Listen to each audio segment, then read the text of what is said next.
Hey y'all, Zach McDonald, your real estate agent with Real Property Associates, and today I'm going to share how you can buy houses that few people are looking at.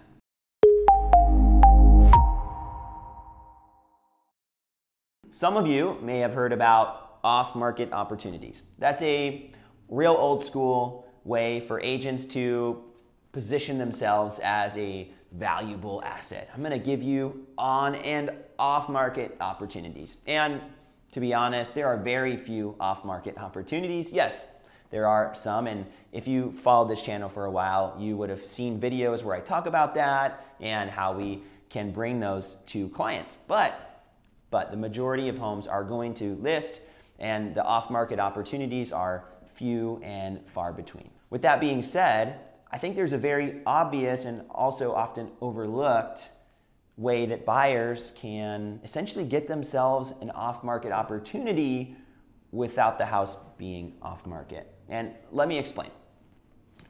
Contingent purchases, a house that is under contract but contingent on another buyer's sale, is technically still on the market, but it's not advertised or marketed the same way.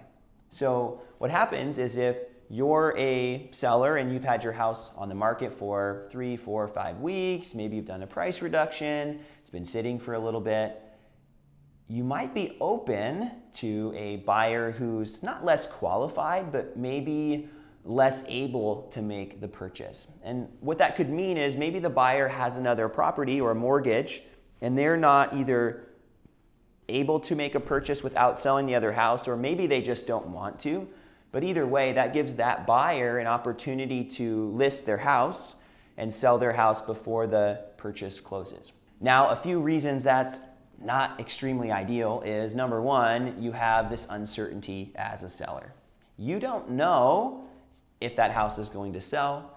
You don't know if that buyer is going to be reasonable with their listing price. Now, these are things you can figure out, and I always work for as an agent, but at the same time, there's this uncertainty. It's kind of like having an inspection contingency where you don't know how the buyer is going to respond after doing their inspection, or even if their financing is going to come through. Sometimes there are issues that pop up with the financing that either were undetectable or weren't detected at the beginning. So there's just this heightened level of doubt whether the transaction is going to move forward. Now, the doubt decreases as we move along in the process of the sale of that other house, and there's more surety of the sale. Now, the second negative for a seller is what I would just say is opportunity cost. What if the house was still active on the market and more buyers were looking at it? What if a buyer would have come along in a day or two that was not contingent on the sale of their house and they would have moved forward with an offer? Now, buyers still do see contingent homes, but they're not marketed in the same way. It's almost in this like weird status where it's not active, but it's not pending. So it's still available, but there's already a contract and there's lots of hoops to jump through, or at least it seems like that. So buyers are not as excited about those, and some agents really don't want to show those houses because the chance of success is a lot lower than a house that's active on the market. I would say a third and at least final for this video negative for sellers is that there's a delayed closing date. And at the beginning, it's uncertain. You don't even know when the house is going to close. So if you're selling your house and you want it to happen fast, well, this is not really your option. But at the same time, if it's where you find yourself, you're waiting for the buyer's house to be under contract. And then at that point, whatever the closing date of that sale is, yours would happen a few days after that. And I mean, it could take 2, 3, 4 weeks for that house to get under contract, and then you might have another month. You might find yourself in a 2 to 3 month window where you're waiting for the closing of your sale. And it could happen a lot faster. The house could be under contract in a week, close in 2 weeks or 3 weeks, and all of a sudden it closes in about the same amount of time, 30-ish days, that a normal sale would happen. But that's not a guarantee, especially when the market is not as hot as it has been. So for a seller, again, those are just not ideal situations to be in. But if you're under contract contingent, you're still excited. There's hope. As a buyer, though, you have an opportunity if you're not contingent, if you don't need to sell your house before buying the next one, because you have an advantage. You can sneak in, number one, where there's less competition. So when you're buying a contingent property or making an offer on a contingent property, there aren't a lot of other buyers looking at it. Maybe one, maybe two over a 2 or 3 weeks. I mean, we're talking about like nobody goes to look at these anymore.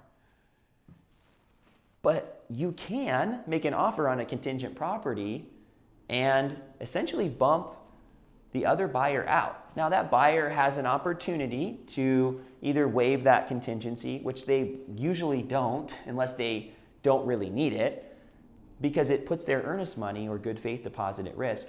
The other option would be the buyer can accept an offer really quickly, but again, they can't always control that. So you as a buyer that's not contingent can slide in with an offer. Now, another benefit here is that the seller's insecure. We've talked about this. Sellers are much more likely to accept your non-contingent offer versus maybe being a backup offer in a situation where they already have a solid one. So some buyers might slide in and make an offer that's a backup offer to a non-contingent offer. And they're very unlikely to accept that. So that's not a great option, but again, it's an option.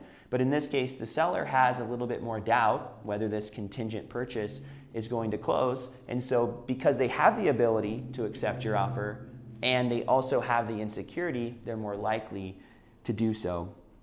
And number three, some of these buyers are incapable of making the purchase without this sale first.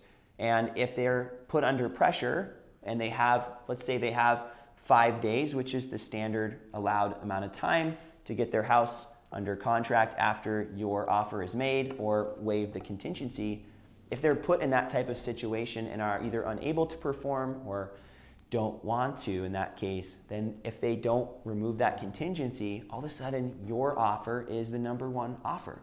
So again, there's opportunity here for you as a buyer to, number one, look at houses that are on the market and you get to see the photos and you get to go look at them, but they have a lot less people looking at them, right? That's a great opportunity. And you get to swim in a pool where there's less competition, insecure sellers, and you get to position yourself as the hero, essentially, of the story. Are there opportunities that people are overlooking, even in a more competitive housing market?